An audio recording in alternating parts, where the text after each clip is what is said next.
No es justo. Le pagué a un chico para que dé un examen de la universidad por mí, pero sacó una baja calificación y me hizo perder la materia. Enseguida lo acusé con las autoridades institucionales. No pueden permitir que se den estos fraudes dentro de la institución. Lo sancionaron y hasta ahí todo bien, pero ¿por qué me sancionan a mí también? Yo soy solo una víctima aquí. Llevaba todo el semestre lidiando con una materia final cuyo profesor parecía disfrutar complicarnos la vida a los estudiantes sin ningún tipo de pedagogía. Mi nombre es Isabella y siempre he tenido claro que mi tiempo es sumamente valioso como para malgastarlo en caprichos académicos de docentes frustrados. No estaba dispuesta a tolerar una nota injusta que arruinara mi promedio por el simple gusto de un sujeto autoritario. Consideré que la decisión más madura y eficiente era buscar una solución profesional externa que garantizara el estándar que yo merecía. Cualquier persona inteligente comprende que delegar tareas operativas es una estrategia perfectamente válida cuando el sistema institucional está defectuoso. Investigando opciones entre la comunidad universitaria, contacté a Miguel, un chico que ofrecía servicios formales de resolución de evaluaciones virtuales a través de redes sociales. Miguel se vendía como un especialista de alto nivel, asegurando puntualidad, discreción y, sobre todo, resultados de excelencia académica. Hablé con él detalladamente para dejarle claras mis expectativas antes de cerrar cualquier trato. Acordamos un pago monetario por sus servicios profesionales para que ingresara al sistema con mis credenciales institucionales y resolviera mi examen final. Para mí no era un engaño, sino una contratación privada de asesoría ejecutiva donde yo actuaba como clienta pagando por un producto garantizado. Le entregué mi usuario y contraseña a Miguel con la plena confianza de que estaba tratando con un prestador de servicios serio y responsable. Durante el horario de la prueba me mantuve tranquila, asumiendo que mi inversión monetaria estaba trabajando a mi favor en la plataforma. Al finalizar la jornada, ingresé al portal de la facultad con el entusiasmo de ver reflejado el éxito de mi gestión. Para mi absoluta sorpresa y horror, en la pantalla aparecía una calificación vergonzosa que de inmediato me hizo reprobar la materia y perder todo el semestre. No podía dar crédito a lo que mis ojos estaban viendo en el sistema oficial. Sentí una indignación profunda y visceral recorrer todo mi cuerpo ante semejante falta de respeto a mi capital. Miguel no solo me había robado mi dinero cobrando por un trabajo que no realizó adecuadamente, sino que afectó directamente mi historial académico con una negligencia descarada. Lo contacté de inmediato para exigirle explicaciones por su pésimo desempeño y su absoluta falta de rigor profesional. En el chat, lejos de mostrar empatía o profesionalismo, Miguel admitió con total desfachatez haber sacado una mala nota tras haber recibido mi transferencia completa. Esa confesión escrita era la prueba irrefutable de un fraude comercial ejecutado dentro del entorno universitario. Entendí que no podía quedarme de brazos cruzados frente a un abuso de tal magnitud por parte de un proveedor inoperante. Junté minuciosamente todos los comprobantes de pago de mi cuenta bancaria y las capturas de pantalla del chat donde él reconocía su fallo. Con la carpeta de pruebas bien organizada, me presenté directamente en la oficina del director de carrera, Hugo, para exigir la intervención inmediata de las autoridades. Estaba convencida de que la institución tenía la obligación moral y legal de proteger a sus alumnos ante estafas cometidas dentro de su comunidad. Yo caminaba por los pasillos con la frente en alto, sabiendo que representaba a los estudiantes agraviados. Al entrar al despacho de Hugo, el director de la carrera, expuse mi caso de manera firme, clara y estructurada. Le mostré cada prueba documental de la transacción para demostrar cómo Miguel me había perjudicado económicamente y académicamente. Le exigí con contundencia que me anulara de inmediato esa nota lamentable que manchaba mi expediente. También le aclaré que, por los daños morales y el estrés causado, lo mínimo que debía hacer la dirección era ponerme la calificación máxima en la materia. Finalmente, le solicité la expulsión definitiva de Miguel por ofrecer servicios fraudulentos dentro de las instalaciones de la universidad. Para mi absoluta sorpresa y horror, Hugo ni siquiera quiso escuchar mis reclamos legítimos sobre los derechos de los estudiantes ante cobros indebidos. Su actitud fue totalmente agresiva, arrogante y desprovista de cualquier sentido de servicio al cliente académico. En lugar de procesar al estafador que cobraba dinero dentro del campus, Hugo fijó su atención en los detalles más irrelevantes de las capturas de pantalla. Comenzó a cuestionarme con un tono acusatorio totalmente fuera de lugar, elevando la voz de forma injustificada. Fue en ese instante cuando me di cuenta de la profunda falta de ética que gobernaba esa oficina directiva. Hugo tomó mis propias capturas de pantalla, las imprimió y declaró sin ningún pudor que abriría un expediente de ética institucional en mi contra.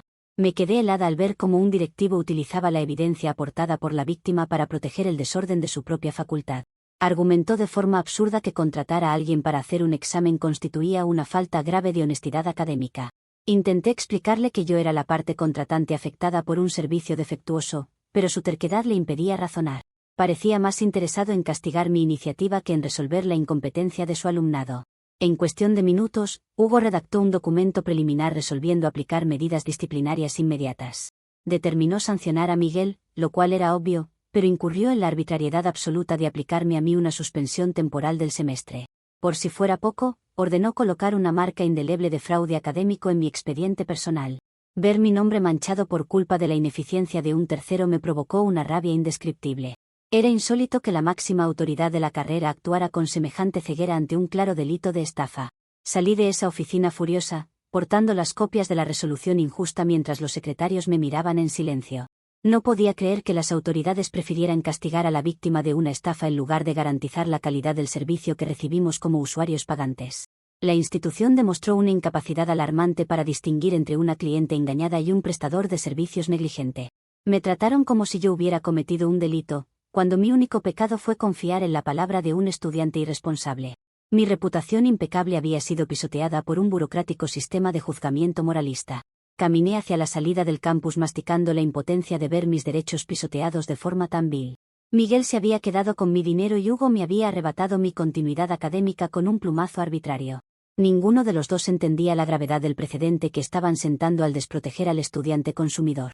La universidad prefirió lavarse las manos dictando sanciones generales en lugar de reparar el daño patrimonial y emocional que me causaron. Sin embargo, esto no se iba a quedar así bajo ninguna circunstancia.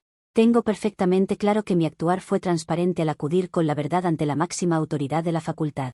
Si el director Hugo cree que me voy a someter a una sanción nacida de la incompetencia ajena, está profundamente equivocado. La comunidad estudiantil debe enterarse de la clase de directivos que tenemos al mando de nuestra educación. Mi lucha apenas comienza y no descansaré hasta que se me restituya mi lugar y se me pida una disculpa pública. Comentarios de la historia principal. Usuario Anónimo 1 dice, o sea que básicamente fuiste a comprar una licencia falsa a la calle, te salió defectuosa y pretendes que el Ministerio de Transporte te la valide y además te pida perdón. ¿De verdad fuiste a pedir atención al cliente por hacer trampa en un examen universitario? Respuesta de la OP. La universidad es una institución formal por la que pago matrícula, no un mercado negro como ridículamente insinúas. Si estoy entregando dinero por un trabajo profesional dentro del ámbito educativo, exijo estándares mínimos de calidad y cumplimiento. Las autoridades tienen el deber de sancionar el cobro indebido y proteger mi inversión académica.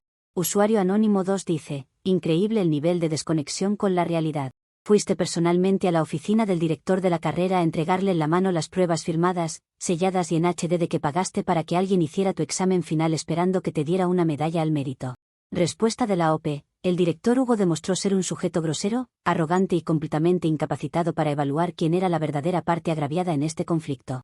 Yo acudí como una ciudadana honesta a denunciar un incumplimiento comercial que afectó mi rendimiento. Su reacción victimaria solo demuestra la mediocridad administrativa que domina esa facultad. Actualización 1. Ha pasado 2 semanas desde la última actualización y me he negado rotundamente a quedarme de brazos cruzados aceptando una suspensión totalmente injustificada. Durante este tiempo he analizado la situación con cabeza fría y mi postura solo se ha vuelto más firme. Si las autoridades universitarias no querían hacer cumplir la justicia por las buenas ni respetar los canales institucionales, tendría que obligarlos a dar la cara públicamente. No podía permitir que mi expediente siguiera manchado mientras el director Hugo tomaba café tranquilamente en su oficina. Preparé una estrategia de protesta visible para visibilizar el atropello del que fui objeto. Decidí encadenarme en la entrada principal de la oficina de Hugo durante las horas de mayor flujo estudiantil de la mañana. Compré una cadena y un candado resistente para asegurarme al marco de la puerta de manera que nadie pudiera ignorar mi presencia. Llevé conmigo varias pancartas elaboradas con letras grandes donde exponía claramente que la institución encubría la estafa académica y vulneraba mis derechos fundamentales. Mi objetivo era que cada alumno que pasara por ahí comprendiera el nivel de desprotección en el que nos encontramos frente a proveedores fraudulentos. Me senté en el piso con la espalda recta y la mirada digna de quien defiende una causa justa. Desde mi posición, exigí públicamente que la facultad tomara cartas en el asunto e hiciera cumplir la responsabilidad civil correspondiente. Solicité que se obligara formalmente a Miguel a costear el valor total de mi rematriculación por haberme hecho perder el semestre con su pésimo servicio. Además, como compensación mínima por el daño emocional, el estrés provocado y el acoso administrativo de Hugo, exigí que se me otorgara un diploma de honor institucional. Era la única forma razonable de reparar la grieta en mi reputación provocada por su nefasta gestión disciplinaria. Diversos estudiantes se detuvieron a mirar, murmurando entre ellos mientras leían mis pancartas. El murmullo en el pasillo fue creciendo a medida que avanzaban los minutos y la circulación de profesores se veía interrumpida por mi cadena. Nadie podía negar que mi reclamo estaba respaldado por una lógica impecable de protección al usuario de servicios educativos. Sin embargo, la respuesta de la burocracia universitaria no tardó en mostrar su fachada más autoritaria y represiva. En lugar de salir a dialogar o enviar a un mediador capacitado, Hugo prefirió enviar al personal de seguridad del campus para intentar silenciarme. Los guardias se aproximaron con actitud intimidatoria, pidiéndome en tono severo que me retirara de forma voluntaria. No me dejé amedrentar por dos empleados de seguridad que claramente no entendían nada sobre derecho contractual ni garantías individuales. Les grité frente a todos los transeúntes que estaban aplastando de manera flagrante mis garantías como consumidora de la educación superior. Les advertí a viva voz que si tocaban mi propiedad o intentaban moverme por la fuerza, tomaría acciones legales inmediatas para clausurar el edificio por complicidad en estafa. La multitud de alumnos observaba la escena en completo silencio, maravillados por la firmeza con la que sostenía mis argumentos ante la autoridad. Sostuve la mirada del jefe de seguridad sin dar un solo paso atrás. La única respuesta de las autoridades ante mi impecable discurso de derechos fue llamar a más guardias para acorralarme y cortar la cadena con cizallas industriales. Destruyeron mi propiedad privada sin ningún tipo de orden judicial mientras yo protestaba por el uso desmedido de la fuerza pública. Me levantaron del suelo sujetándome de los brazos como si fuera una delincuente común en lugar de una alumna que exigía calidad. Mientras me arrastraban por el pasillo central, los demás estudiantes solo se quedaban mirando de brazos cruzados sin mover un solo dedo para defender a una compañera profundamente perjudicada. La cobardía colectiva de mis pares fue casi tan decepcionante como la tiranía de los directivos. Me llevaron directamente a la sala de la Junta de Disciplina, donde me notificaron que la dirección había resuelto sumarme una segunda sanción disciplinaria por alteración del orden público. Argumentaron que romper el flujo administrativo y encadenarme a una oficina violaba el reglamento interno de convivencia. Trataron mi legítimo derecho a la protesta como un acto de vandalismo escolar, omitiendo por completo el origen del problema que fue la estafa de Miguel. Firmaron el acta de la nueva sanción con una prisa repugnante, demostrando que solo querían deshacerse del problema barriéndolo bajo la alfombra. Me expulsaron del campus por el resto del periodo, advirtiéndome que si volvía a pisar las instalaciones llamarían a la Policía Nacional. Salí del recinto con las ropas algo desordenadas pero con la convicción intacta de que la razón jurídica está de mi lado. Es insólito cómo una universidad prefiere gastar recursos en reprimir manifestantes que en auditar la calidad de las evaluaciones de sus alumnos. La institución ha quedado en evidencia como un entorno hostil donde el cliente siempre es castigado por señalar los fallos del sistema. Mi nombre ahora circula en los chats del personal docente como si yo fuera una persona conflictiva, cuando lo único que he hecho es exigir lo que pagué. La miopía de Hugo y su equipo disciplinario les impide ver que su persecución solo demuestra la debilidad de sus argumentos. No entienden que entre más intenten sancionarme, más evidente se vuelve la injusticia estructural que reina en esta facultad. Incluso los guardias de seguridad actuaron con una brusquedad inaceptable que debía haber grabado para presentar una queja formal en derechos humanos. Me negaron la oportunidad de recoger mis pancartas, las cuales terminaron en la basura por orden directa del personal directivo. Es indignante presenciar cómo se destruye material informativo elaborado con tanto esfuerzo solo para ocultar la verdad a la comunidad estudiantil. Regresé a mi casa con la certeza de que los canales universitarios están totalmente podridos por la incompetencia y el favoritismo institucional. Ningún profesor se atrevió a alzar la voz por mí, demostrando que todos son cómplices del mismo sistema deficiente. Sin embargo, no pienso rendirme tan fácilmente ante un par de sanciones administrativas firmadas por burócratas de escritorio. Comentarios de la actualización 1. Usuario anónimo 1 dice: pedir un diploma de honor como indemnización porque contrataste a un vago para que hiciera tu examen y sacó un 0 es sencillamente la cúspide de la comedia involuntaria. ¿De verdad pensaste que te darían un título por ser estafada en una trampa? Respuesta de la OP. Cualquier empresa seria y con estándares de calidad internacionales indemniza al cliente cuando sus proveedores fallan catastróficamente en la entrega del servicio. La universidad cobra matrículas altísimas y no debería ser la excepción a las reglas básicas del comercio formal. Exigir el diploma de honor es el mínimo reconocimiento al perjuicio moral que me han ocasionado. Usuario anónimo 2 dice: a juzgar por las pancartas y la cadena delgadita que compraste en la ferretería del frente, los guardias tardaron exactamente 3 minutos en cortarla con una cizalla básica. Todo ese show para salir escoltada como un paquete defectuoso. Respuesta de la OP. Es deprimente ver cómo la gente se fija en detalles logísticos totalmente triviales en lugar de indignarse por la falta absoluta de protección al estudiante. Que los guardias hayan usado la fuerza bruta para romper mi propiedad solo demuestra la incapacidad de la universidad para debatir con argumentos. La sociedad está profundamente adormecida ante el abuso institucional. Hey chismesaurios, paso un momento, sí, rapidísimo, para recordarles que si quieren más chismes pueden seguir el canal de Chismesauria. Estamos subiendo 2 videos al día en donde contamos las historias con la perspectiva del hombre. con la perspectiva de aquel que enfrenta a las locas. Así que, si te gusta este tipo de contenido, muy probablemente el de la Chismesauria también te va a encantar. Nos vemos por allá. Un saludo. Actualización 2. Ha pasado 2 meses desde la última actualización y el tiempo solo ha servido para confirmar que la universidad es una institución profundamente corrupta e incapaz de impartir justicia. Ante la negativa absoluta del sistema educativo de reparar el daño, comprendí que debía escalar el conflicto a las instancias legales del Estado. No estaba dispuesta a dejar impune la conducta comercial de Miguel, quien seguía caminando por la calle con mi dinero en sus bolsillos. Acudí formalmente ante la Fiscalía para interponer una denuncia penal en su contra por el delito flagrante de estafa e incumplimiento de obligaciones contractuales. Las autoridades judiciales procesaron la solicitud inicial y nos citaron a ambos a una audiencia obligatoria de mediación para intentar resolver el conflicto de forma previa.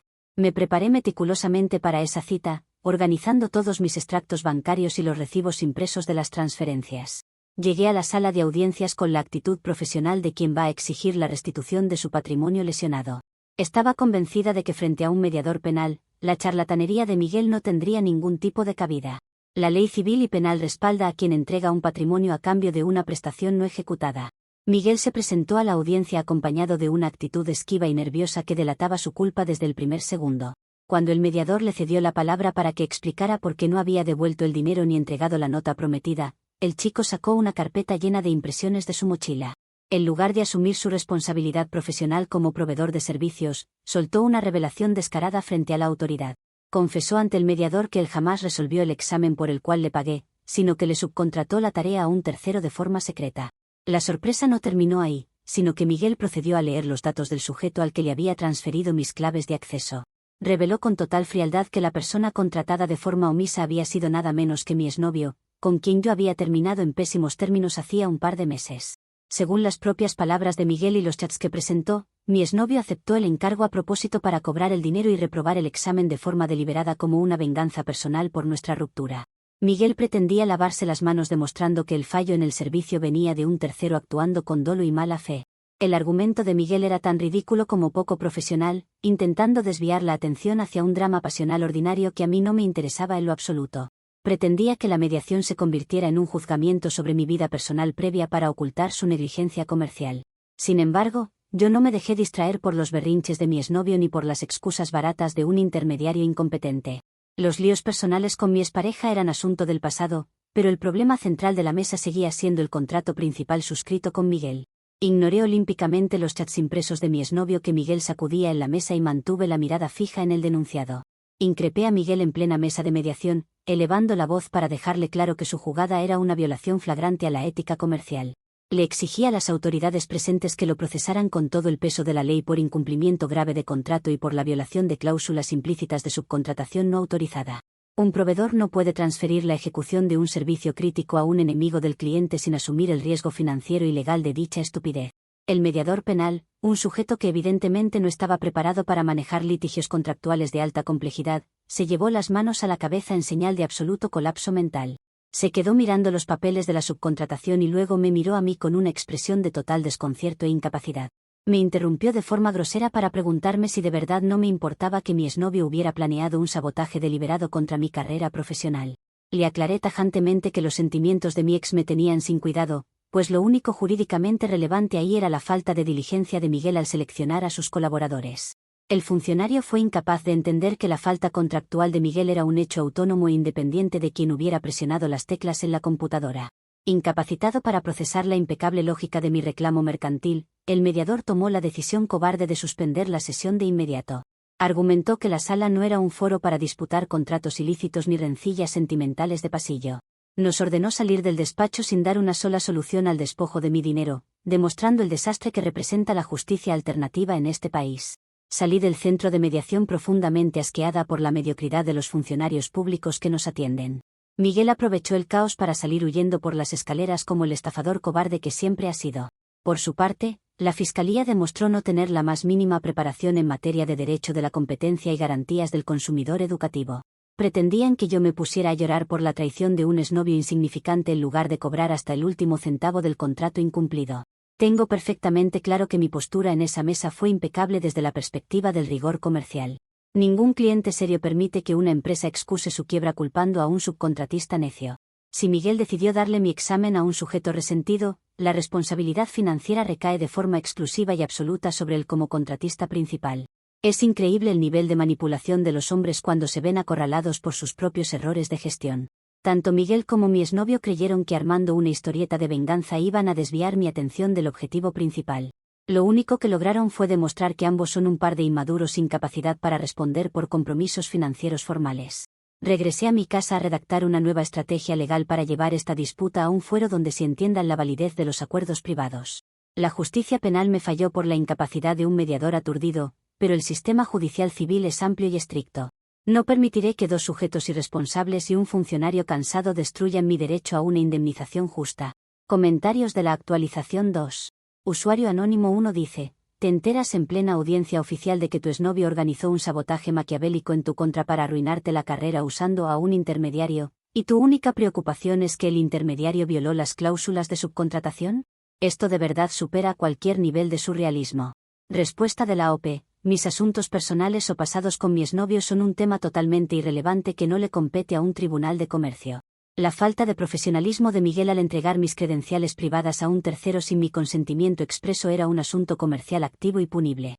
Yo mantengo el enfoque en lo verdaderamente sustancial, no en chismes baratos. Usuario anónimo 2 dice: hay que sacarse el sombrero ante la paciencia de tu exnovio. Esperó pacientemente el momento perfecto, pagó o aceptó el encargo y te reprobó el examen desde la comodidad de su casa usando a Miguel como marioneta. Simplemente poético. Respuesta de la OP: resulta repugnante ver cómo en los comentarios celebran la violencia psicológica y el sabotaje deliberado contra una mujer que solo buscaba aprobar una materia de forma eficiente. Ese sujeto actuó con una malicia miserable y el hecho de que lo defiendan demuestra la decadencia moral de este foro. Aquí la única víctima de un fraude financiero y académico he sido yo. Actualización 3. Ha pasado 5 meses desde la última actualización y mi determinación por llegar hasta las últimas consecuencias legales no ha hecho más que fortalecerse. Tras el fracaso de la mediación penal por la incompetencia del funcionario asignado, decidí acudir al fuero civil. Llevé a Miguel a un juzgado de pequeñas causas para entablar un juicio verbal de menor cuantía por daños, perjuicios e incumplimiento contractual. Estaba dispuesta a sentar un precedente jurídico histórico que protegiera a miles de estudiantes que son engañados a diario por prestadores de servicios de baja calidad. Para asegurar una victoria aplastante en los tribunales, redacté personalmente un documento titulado Contrato de prestación de servicios de asistencia académica, con fecha retroactiva. Utilicé como base jurídica cada uno de los chats de WhatsApp, las tarifas acordadas y los comprobantes de pago de las transferencias. El documento estipulaba claramente las cláusulas de rendimiento, los plazos de entrega y las penalizaciones financieras por sacar una nota inferior al estándar máximo exigido. Lo presenté formalmente ante el juzgado como la prueba reina de la relación comercial que Miguel pretendía evadir cobardemente. Llegué a la sala de audiencias del juzgado perfectamente equipada para dar una cátedra magistral de derecho moderno al personal judicial. Llevé conmigo un proyector portátil y un megáfono profesional para asegurarme de que mi voz y mis pruebas se escucharan con total nitidez en todo el recinto. Tenía preparada una presentación de diapositivas donde explicaba punto por punto por qué el sistema judicial debía regular la venta de evaluaciones bajo la legislación civil de protección al consumidor. Estaba convencida de que cualquier juez con un mínimo de luces notaría la contundencia de mi argumento contractual. Me ubiqué en el centro de la sala, encendí el proyector y apunté la luz hacia la pared blanca del tribunal para comenzar mi exposición. Empecé a detallar cómo la ineficiencia de Miguel violaba las cláusulas contractuales que yo había sistematizado en el documento adjunto. Pretendía explicar la responsabilidad objetiva del proveedor cuando éste delega la tarea a terceros no cualificados. Sin embargo, en lugar de evaluar la contundencia de mi argumento y las cláusulas impecables que preparé, el juez interrumpió mi exposición a los 2 minutos de haber iniciado. El juez, un señor de avanzada edad con una actitud totalmente arcaica y distante, golpeó el escritorio con una molestia evidente. Declaró de forma tajante la nulidad absoluta de la demanda, alegando absurdamente que el caso se fundaba en un acuerdo basado en un objeto totalmente ilícito. Argumentó con un tono moralista que la ley no protege contratos destinados a cometer fraude académico en instituciones educativas. Me ordenó apagar el equipo de proyección inmediatamente, guardar silencio y desalojar la sala de audiencias por haber hecho perder el tiempo al tribunal. Sentí una oleada de indignación insoportable ante la ceguera jurídica de un magistrado que prefería escudarse en tecnicismos obsoletos para favorecer a un estafador. Al ver que el tribunal se negaba categóricamente a escuchar la verdad y a proteger mis derechos patrimoniales, tomé el megáfono que llevaba en la mano derecha. Lo encendí ahí mismo, en medio de la sala de audiencias, para que mi protesta resonara en todos los rincones del juzgado. Acusé al juez a viva voz de ser un cómplice manifiesto de los estafadores que roban el dinero de los estudiantes honestos. Exigí a través del megáfono la recusación inmediata del juez por evidente falta de imparcialidad y por mostrar un sesgo patriarcal que desprotegía a la parte contratante. Le dejé claro a todos los presentes en el recinto que la justicia en este país era una farsa diseñada para proteger la mediocridad. El juez, rojo de la furia y temblando de rabia por haber sido encarado con la verdad, me declaró en desacato en ese mismo instante. Ordenó de forma histérica a los oficiales de custodia que ingresaran a la sala para escoltarme inmediatamente hacia la salida del edificio. 2 oficiales de la policía judicial me sujetaron con fuerza de los brazos mientras yo continuaba hablando por el megáfono sobre la corrupción del sistema procesal. Me arrebataron el equipo de proyección de forma violenta y me empujaron por el pasillo principal hasta dejarme en la calle. Para colmo de males, el juez dejó asentada en la resolución una multa económica aplastante por irrespeto a la magistratura y perturbación del orden judicial. Una sanción financiera ridícula e injusta que venía a sumarse a todo el dinero que ya me había hecho perder Miguel. Salí del juzgado con la cabeza en alto pero profundamente asqueada por la caducidad de nuestro sistema legal. Las leyes de este país están escritas por viejos que no entienden la economía digital ni los nuevos modelos de delegación académica. Prefieren multar a una ciudadana despierta que sancionar a un sujeto que incumple acuerdos comerciales pactados por escrito. La arbitrariedad con la que me trataron solo confirma que la justicia es una ilusión para mantener sometidos a los consumidores. La multa impuesta es un claro intento de censura para acallar una voz que no se deja pisotear por cargos públicos arrogantes. Sin embargo, no van a lograr amedrentarme con sanciones pecuniarias dictadas desde la soberbia de un despacho viejo. Tengo la paciencia y los argumentos necesarios para llevar este atropello a instancias internacionales si es plenamente necesario. Camino a mi hogar, reflexionaba sobre cómo la sociedad castiga la iniciativa y premia al incompetente que se esconde detrás de excusas moralistas. La resolución del juez es un monumento a la hipocresía procesal que debería darles vergüenza a todos los abogados de este país. Ninguna multa va a borrar el hecho de que Miguel se quedó con mi dinero gracias a la protección que le otorgó un juzgado obsoleto. Comentarios de la actualización 3. Usuario anónimo 1 dice: aparecerte con un megáfono y un proyector portátil en un juzgado de pequeñas causas para presentar un PowerPoint de trampa académica es la definición exacta de un estudiante de primer semestre de Derecho intentando enseñarle leyes a un juez veterano. ¡Qué vergüenza ajena tan infinita! Respuesta de la OPE. Los jueces de edad avanzada están profundamente desactualizados respecto a las nuevas dinámicas del mercado de servicios educativos y la economía digital. Mi exposición era impecable y usaba tecnología moderna para facilitar la comprensión de un incumplimiento comercial. Que el sistema procesal sea cavernario no es culpa de mi excelente preparación. Usuario anónimo 2 dice: la multa por desacato que te puso el juez es, sin lugar a dudas, la primera calificación plenamente merecida y ajustada a la realidad que te han puesto en toda tu vida académica. A ver si el megáfono te sirve para pagar la sanción. Respuesta de la OPE. Prometo apelar la decisión ante los tribunales superiores de este país porque no pienso permitir bajo ninguna circunstancia que me censuren por decir la verdad en la cara de un magistrado. La sanción es un acto arbitrario de puro poder machista que busca castigar a una mujer empoderada. La historia me terminará dando la razón sobre la invalidez de esa multa. Hey chismesaurios, este video está cerca de terminar, pero si se quedaron con ganas de más, la versión de la chismesauria de esta historia estará publicada 1 hora después de subir este video. Les dejaré el link en la descripción. Nos vemos por ahí. Actualización 4. Ha pasado un año desde la última actualización y finalmente puedo ver el panorama completo de cómo terminó mi paso por la universidad de la forma más injusta imaginable. Tras los penosos sucesos en el juzgado y mis insistentes visitas al campus para exigir disculpas formales por parte del director Hugo, la administración tomó la medida más cobarde de todas. El consejo directivo se reunió a mis espaldas y resolvió mi expulsión definitiva de la institución, alegando faltas graves a la ética, desacato a la autoridad y supuesta agresión verbal al personal administrativo. Me cerraron las puertas de la facultad para siempre, destruyendo años de esfuerzo por el único pecado de haber denunciado una estafa. Tuve que resignarme a matricularme en un instituto no acreditado en línea para intentar rescatar algo de los créditos que esa universidad corrupta se negó a certificarme. La calidad de este nuevo lugar es deplorable, pero es la única opción que me dejaron tras manchar mi expediente con sus marcas disciplinarias arbitrarias. Mis ahorros personales quedaron completamente devorados por la multa por desacato que me impuso el juez arcaico y los costos administrativos inventados que la universidad me cargó antes de darme de baja. Me congelaron mis cuentas y me dejaron en una situación financiera crítica por la pura malicia de un sistema aliado con los estafadores. Me he enterado por viejos conocidos que la gente de mi antigua facultad todavía usa mi nombre como una especie de broma local en los pasillos y grupos de chat. Se burlan de las pancartas, del megáfono y de mi lucha por los derechos del estudiante consumidor sin entender la magnitud de la causa que representé. Los profesores usan mi caso como un ejemplo distorsionado en sus clases de ética, alterando la verdad para hacerme quedar como la villana de la historia. Sin embargo, ninguna de sus burlas de pasillo ni sus chismes de cafetería logran quebrarme o hacerme dudar de mi postura. Actualmente me dedico a grabar vídeos diarios en mis redes sociales exponiendo de manera detallada cómo el sistema educativo y el sistema judicial se aliaron con un estafador como Miguel para no admitir que la universidad vende un servicio defectuoso y cobarde. He acumulado una audiencia que sigue día a día mi testimonio sobre la persecución institucional de la que fui objeto por parte de Hugo y los jueces.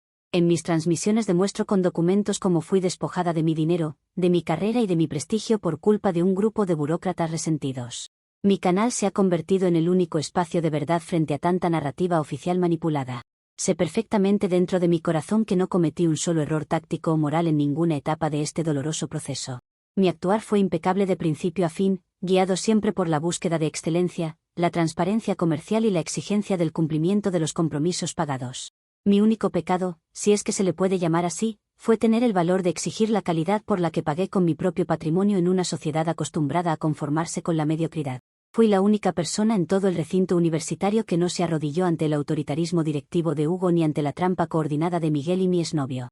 Acepto con la frente en alto el destino que me ha tocado vivir en esta etapa de mi vida, entendiendo que los grandes visionarios siempre son perseguidos por su época. Algún día la historia me dará la razón y las futuras generaciones de estudiantes verán que fui la única que tuvo el valor de levantarse como una mártir en medio de tanta corrupción sistémica.